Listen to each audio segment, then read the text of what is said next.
नागालैंड में कोहरे से ढकी हरी भरी पहाड़ियों के बीच एक अहम बदलाव आकार ले रहा है। यहाँ जिन घरों में अतीत की मुश्किलों के बोझ से पैदा खामोशी मिलती थी, वहाँ अब लगातार चल रही सिलाई मशीनों की गूंज एक अलग लय बना रही है, लय दृढ़ निश्चय की।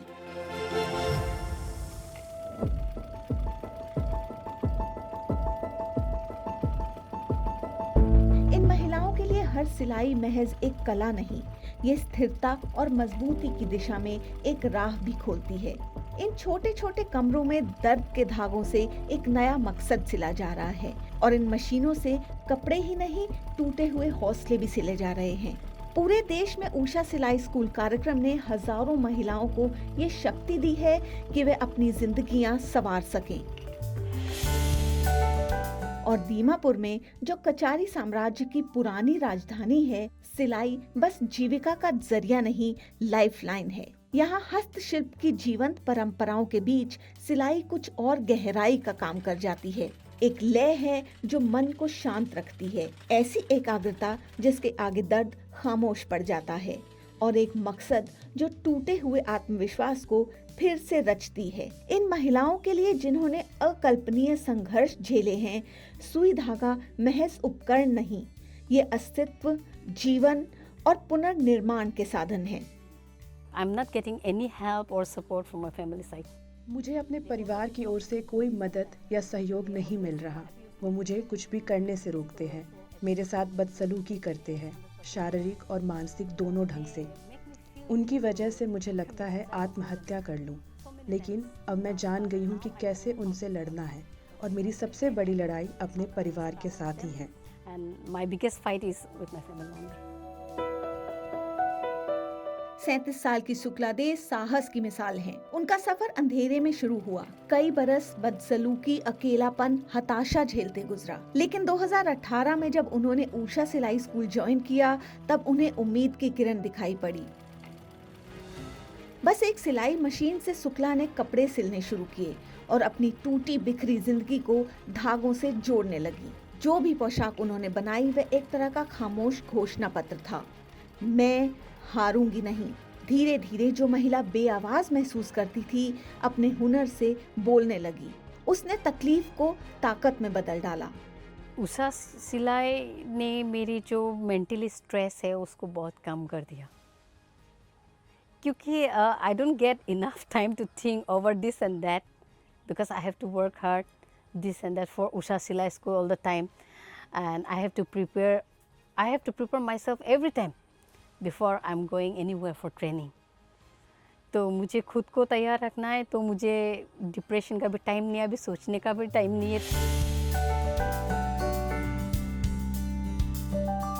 आज शुक्ला बस एक विजेता नहीं है, वे नेतृत्वकर्ता भी हैं। मास्टर ट्रेनर के तौर पर वे असम, मेघालय, मणिपुर, नागालैंड घूमती हैं और सैकड़ों औरतों को उनकी मजबूती पहचानने लायक ताकत दे रही हैं। 2024 में उनके समर्पण और हुनर ने उन्हें गुड़गांव में हुए इंडिया स्टाइल फैशन शो में गोल्ड अवार्ड दिलाया। ये वो लम्हा था जिसने संघर्ष कर रही एक महिला को ऐसी डिजाइनर में बदल डाला जिस पर सबकी नजर थी। ये एक अवार्ड से ज्यादा था, ये निश्चय की निशानी और हौसले का जश्न था। It's the first time for me to go there in the big stage to perform. पहली बार मैं डिजाइनर के तौर पर ऐसे किसी बड़े मंच पर गई थी, तो हम बहुत लंबे समय से बहुत मेहनत कर रहे थे। हमने बहुत सारे ट्रेनिंग सेशन किए, बैठक की और चर्चा की, जूम पर भी। मैंने वहाँ काफ़ी कुछ सीखा और अपना बेहतरीन किया। मैं गुड़गांव गई और मंच देखा, मॉडल देखे, यह कमाल का था। मुझे लगा कि मैं एक दूसरी दुनिया में हूँ। लग रहा था जैसे मैं कोई सेलिब्रिटी हूँ। It was amazing, you know. Like I feel like I'm in different world. Like I feel like celebrating myself. यहाँ बहुत सारी महिलाओं के लिए सिलाई एक हुनर से ज्यादा है, एक ऐसी सुरक्षित जगह जहाँ दहशत मिटाई जाती है और जहाँ जो हाथ कभी डर से कांपते थे, अब आत्मविश्वास से कुछ रचते हैं। ये बस कमाई का मामला नहीं है, ये पहचान का, गरिमा का और अपनी अहमियत को फिर से समझने का मामला है। अध्ययनों से पता चलता है कि रचनात्मक अभिव्यक्तियां चिंता और उदासी घटा सकती हैं। इन औरतों के लिए सिलाई गतिशीलता में ध्यान लगाने जैसी है। मशीनों की लयात्मक गूंज में उन्हें शांति मिलती है। Usha Silai School give me financial freedom, and when one lady, especially should be financial lady. Usha सिलाई मशीन ने मुझे आर्थिक आज़ादी दी। खासकर आर्थिक आज़ादी प्राप्त करने वाली महिला कुछ भी कर सकती है। वो अपनी ज़िंदगी में जो चाहे कर सकती है और वो बेखौफ होती है। उसे मनचाहा करने का आत्मविश्वास मिलता है, घर बनाने का और कार खरीदने का। तो मुझे लगता है अब मैं भी कार खरीद सकती हूँ और जो भी चाहूँ कर सकती हूँ। ऊषा सिलाई स्कूल के ज़रिए मुझे अपनी पहचान मिली है। जब मैं ट्रेनिंग्स के लिए जाती हूँ तो मुझे इज़्ज़त, पैसे और इमोशनल सपोर्ट मिलता है। बहुत सारी महिलाएं अपनी परेशानी शेयर करती हैं और उससे मुझे और हिम्मत और ताकत मिलती है। Share their problems to me. From there, I get more power and energy. सिलाई का असर अब और बढ़ जाता है। परिवारों पर, समुदायों पर और पीढ़ियों पर इसका असर पड़ता है। बच्चे अपनी माँ को नेतृत्वकर्ता की तरह देखते हैं, पति सहयोगी हो जाते हैं और गांव मजबूत होते हैं। जो एक मामूली टांके से शुरू होता है वह परिवर्तन की एक गाथा बन जाता है, जो लोगों को आशा और दृढ़ता में एक साथ जोड़ता है। I get my identity from Usha Silai School if I work hard. मुझे ऊषा सिलाई स्कूल से पहचान मिली, इसलिए मेरा सफ़र जारी है। मैं कुछ ऐसा करना चाहती थी कि लोग मुझे जाने, मसलन शुक्ला कौन है। पहले मेरी कोई पहचान नहीं थी, लेकिन अब लोग मुझे जानते हैं कि वह एक डिज़ाइनर है, वह मास्टर ट्रेनर है, उसका इंस्टीट्यूट भी है। शुक्ला जैसी महिलाओं के हाथों में सुई धागा बदलाव का, उम्मीद का, इलाज का उपकरण बन जाता है। Sewing, though a simple art, is actually very therapeutic. सिलाई हालांकि एक सरल कला है, लेकिन ये मरहम का काम करती है। सिलाई शुरू करने वाली महिलाएं अपनी उन भावनाओं को व्यक्त कर पाती हैं जिन्हें पहले कई बार उन्हें जताना बेहद मुश्किल होता था, क्योंकि इनमें से कई महिलाओं ने स्वयं सामाजिक भेदभाव, शारीरिक हिंसा, दर्द, अलगाव, हार और सामाजिक कलंक तक झेला है। लेकिन सिलाई स्कूल वास्तव में महिलाओं के लिए एक बहुत ही सुरक्षित और संरक्षित जगह है, जहां वो एक साथ आ सकती हैं, जुड़ सकती हैं और एक दूसरे को शक्ति भी दे सकती हैं। नागालैंड की कोहरे में डूबी पहाड़ियों से लेकर असम के घने जंगलों तक, जहां शुक्ला अपने हिस्से का मरहम हासिल कर रही थी, मीलों दूर एक और महिला चुपचाप अपनी संघर्ष गाथा गढ़ रही थी। मुशलझारा के सुदूर पहाड़ी इलाकों में रबीना राभा ने सुई धागे से अपनी अदम्य इच्छा शक्ति से एक कलंक पीछे छोड़ते हुए अपनी अलग पहचान बनाई। अनुसूचित जनजाति राभा की रबीना कभी सामाजिक कलंक और अकेलेपन के भयावह बोझ के साथ जीती रही थी। परिवार की अतीत की गलतियों की छाया लंबी थी और पति की मौत के बाद उसे सामाजिक बहिष्कार, गरीबी और भावनात्मक संघर्ष झेलना पड़ा।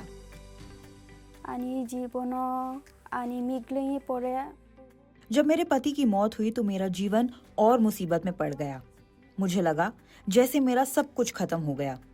मैं सोचा करती थी कि 1 या 2 रुपए भी कैसे कमा पाऊंगी। मेरा एक बेटा है और मुझे हमेशा फिक्र रहती थी कि कैसे मैं उसकी देखभाल करूंगी।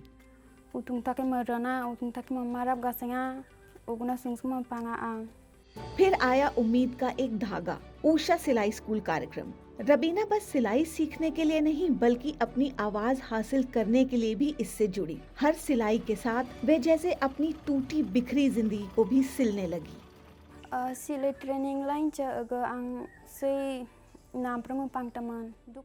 सिलाई की ट्रेनिंग सीखने से पहले मैं दुख में डूबी रहती थी और खत्म हो चुकी थी, लेकिन ट्रेनिंग के बाद मेरी जिंदगी धीरे धीरे बदलने लगी।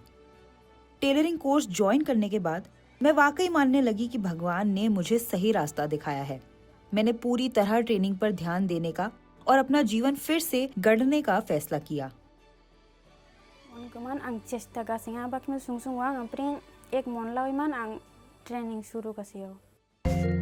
रबीना के लिए उसकी सिलाई मशीन की लयात्मक गूंज और कपड़ों की कोमलता उसके दिमाग को शांत करती थी। हाथों को एक मकसद मिला और दिल को शांति। धागों की नाजुक खिंचाई से उसने मजबूती हासिल की। जो पैटर्न उसने बनाए उन्हीं में उसे नई शुरुआत मिली। सिलाई सिलाई मशीन मेरे लिए बस मशीन नहीं है, इसने मेरा पूरा भविष्य बदल डाला है। मैंने इसे अपने जीवन के हिस्से और अपने बचे रहने के तरीके के रूप में अख्तियार कर लिया है। So, आज रबीना अपना सिलाई स्कूल चलाती है, दूसरी महिलाओं को सिखाती है और एक गरिमापूर्ण आजीविका कमाती है। जिस समुदाय ने कभी उसे अकेला छोड़ दिया था, वे आज दृढ़ता और मजबूती के रोल मॉडल के रूप में उसका सम्मान करता है। ट्रेनिंग पूरी करने के बाद जब मैं घर लौटी तो लोगों ने मुझे मैडम कहना शुरू किया। इससे मुझे बहुत खुशी मिली। मुझे वो सिलाई का काम देने लगे और मैं कुछ पैसे कमाने लगी।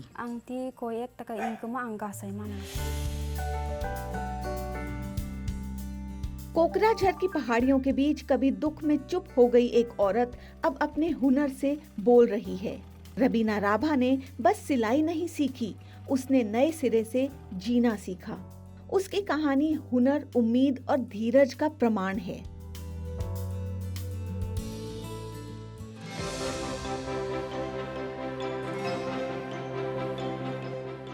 ब्रेक के बाद हम चलेंगे तेलंगाना और मिलेंगे चुका माधवी से, जिनका जीवन उषा सिलाई स्कूल ने बदला और जो अब अपने परिवार के भविष्य को आकार दे रही हैं और पूरे समुदाय को प्रेरित कर रही हैं।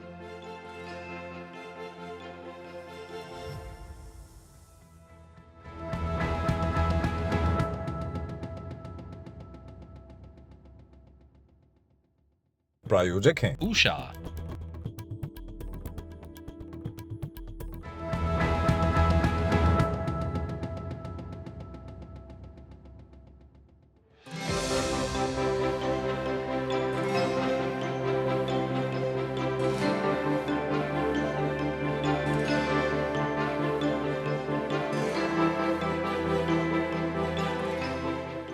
तेलंगाना के हनुमकोंडा जिले के कोकंडा गांव में रहती हैं चुका माधवी।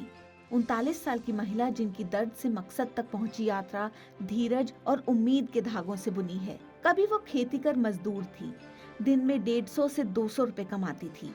माधवी का जीवन एक संघर्ष था, खेतों में लंबे समय तक मजदूरी, बच्चों का लालन पालन और एक शराबी पति हर दिन नई चुनौतियां और खामोश तकलीफें लाता था।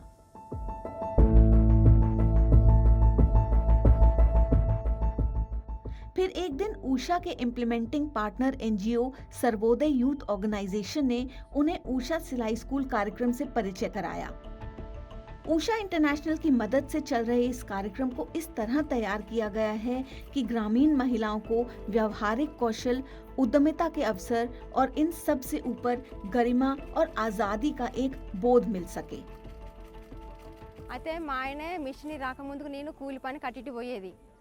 सिलाई सीखने से पहले मैं दिहाड़ी मजदूरी करती थी। पति शराब के आदी थे और हम आर्थिक रूप से संघर्ष कर रहे थे। घरेलू खर्चों को संभालना बहुत मुश्किल था और जो पैसे मैं कमाती थी उससे कभी भी परिवार की ज़रूरतें पूरी नहीं हो पाती थी। अपनी थोड़ी सी कमाई से मैं किसी तरह बच्चों को स्कूल भेज पाती थी और परिवार चलाती थी। उस मुश्किल समय में सर्वोदय संगठन ने उषा कंपनी की मदद से हमें सिलाई सिखाया और हमें मुफ्त में सिलाई मशीन भी दी। मैंने अपने गांव की करीब 10 महिलाओं को सिलाई सिखाना शुरू किया। उषा कंपनी से मिली ट्रेनिंग ने मुझे आर्थिक स्थिरता दी है और आत्मविश्वास भी दिया है।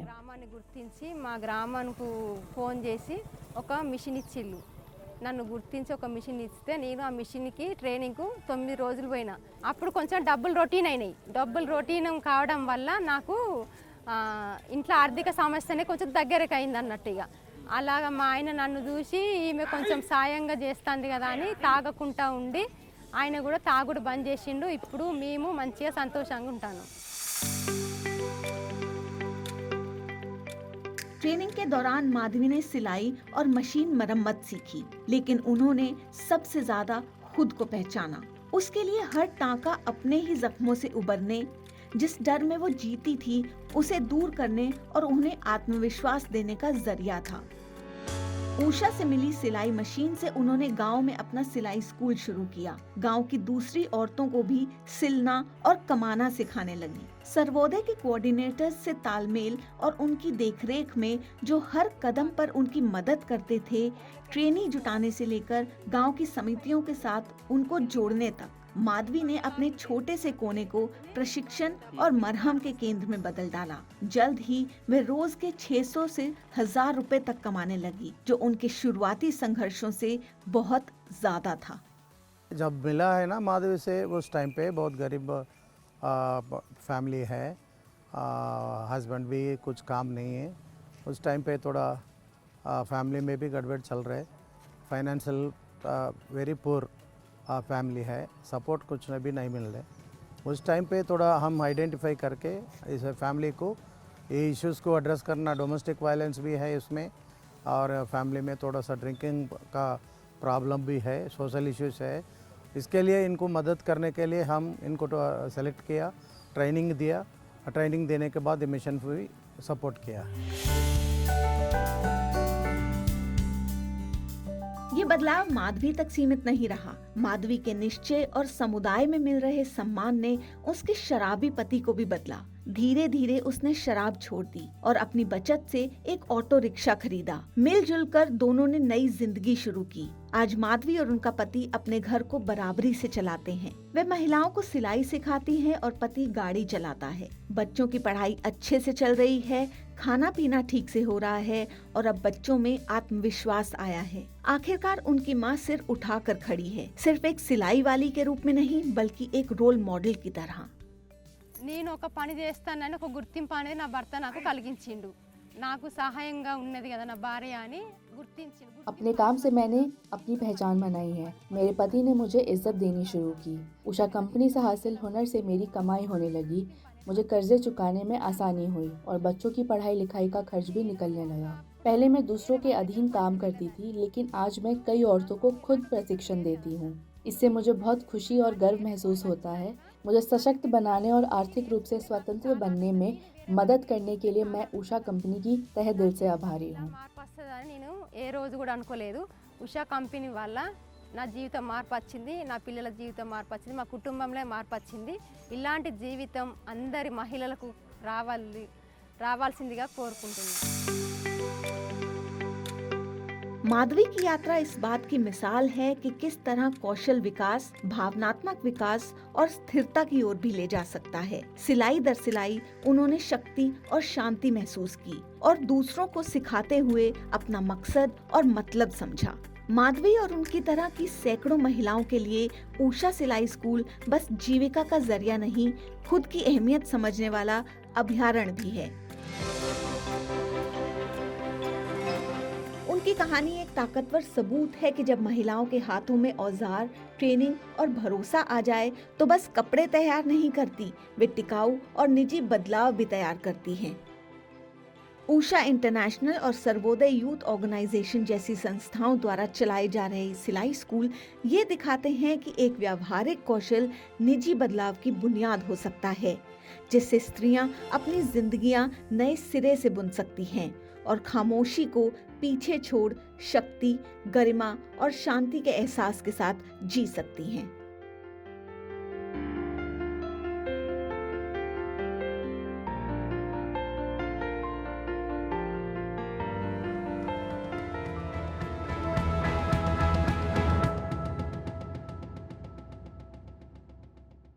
प्रायोजक हैं Usha